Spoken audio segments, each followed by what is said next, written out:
everybody, and welcome to another episode of Healthy AF. My name's Amy Chang, and I'm a health coach with Healthy Life, Health, and Wellness Coaching, and I'm so glad you're here. Today, we're going to be talking about sport. I love sport metaphors. Now, I'm not a big sport watcher, right? I can't tell you that I sit around on a Sunday watching the football games. I can't tell you that I'm up all night watching the end of the World Series. But I love to play sport, and I love to learn through sport. I think it's one of the most valuable lesson teachers we have.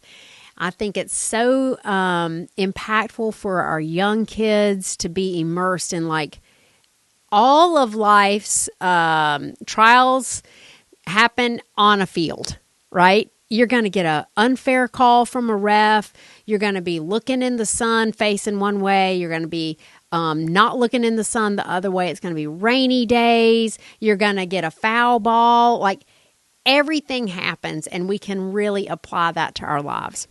So this past week, I actually had a little time to spend some time playing golf, which I don't know how to play, with a friend of mine who was helping me hit the ball properly and do all the golf stuff.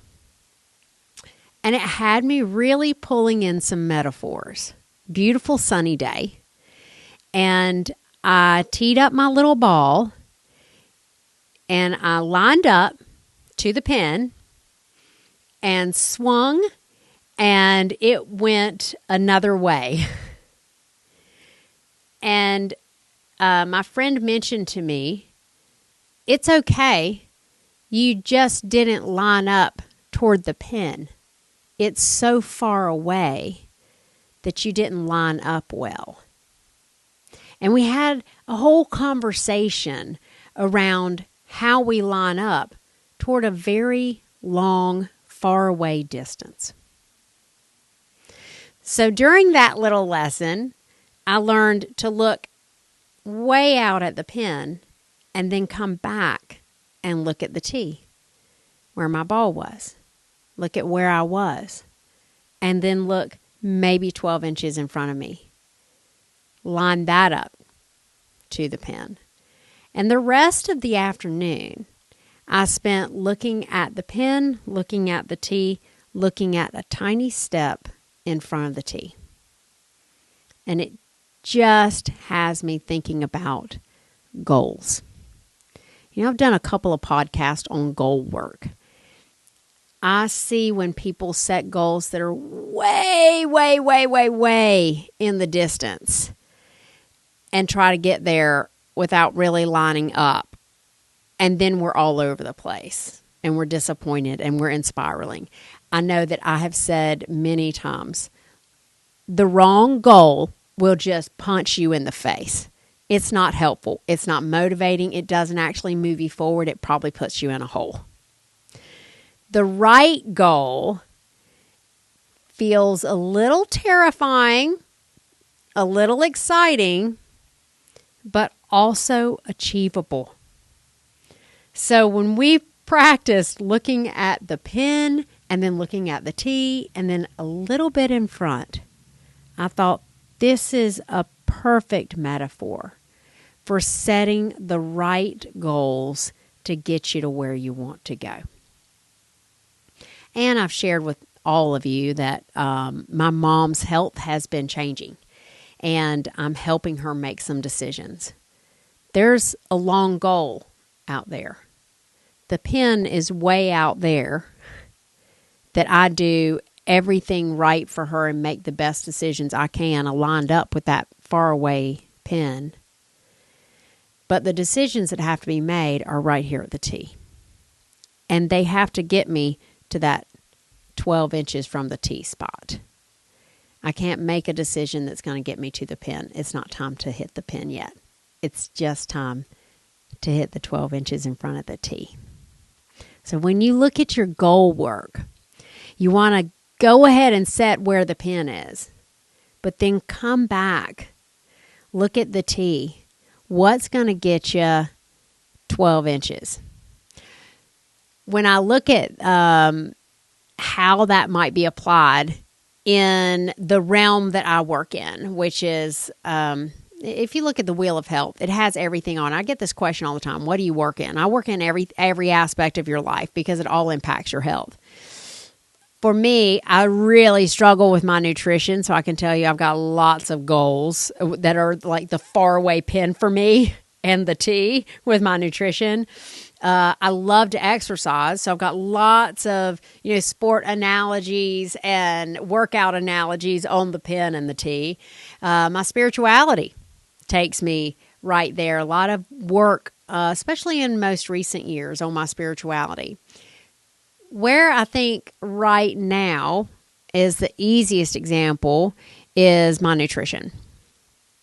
I've said now for the last almost 2 years that I wanted to, by the time I'm 55, which is in 2 more years. 2 more years? Yeah, 2 more years. I turned 53 in January, so 2 plus more years. By the time I turn 55, I want to be eating a 90% Mediterranean diet. That's my goal. That's my pin, and it is way out there. And if I focus on that pin, I will probably be overwhelmed, and I will probably not know quite what to do or how to line up with that. So I look back at my T. My T is right where I am right now. Right where I am right now is a lot of breads, a few vegetables, fewer fruit, plenty of nuts, probably about 60% healthy fats and 40% unhealthy fats, and a lot of chicken and beef. That's my T. So where's my 12 inches in front of my T? And that might look like adding in blueberries to a shake every day. That might look like making sure I run to the fish market and get some fresh fish just once a week. It might look like swapping out butter for olive oil when I make toast, or not having the toast, or only having half the toast and replacing that with another carb like oatmeal. That keeps me in this easy to see goal, easy to see range. And I can't let go of where the pin is. I can't set a goal here 12 inches in front of the T and then just forget where the pin is. I constantly have to glance up, check it, look at the 12 inch, look at the T, pin, 12 inch T, keep going back and forth. It's not an ignoring, but it helps me keep aligned and have those goals that make sense and are attainable right now. I hope you enjoyed that sport metaphor. I was just blown away the day as I was putting my clubs in my big Suburban. I was like, oh my gosh, this is just like all the work that I do everywhere. You got to look long term. You got to look short term. You got to go mid range. I hope that brings you something for your life today. Please don't ever become overwhelmed by a goal. You know why? Because you make up the goals. Just change it, man. Make it work for you. I'll see y'all next time on Healthy AF. Have a great week.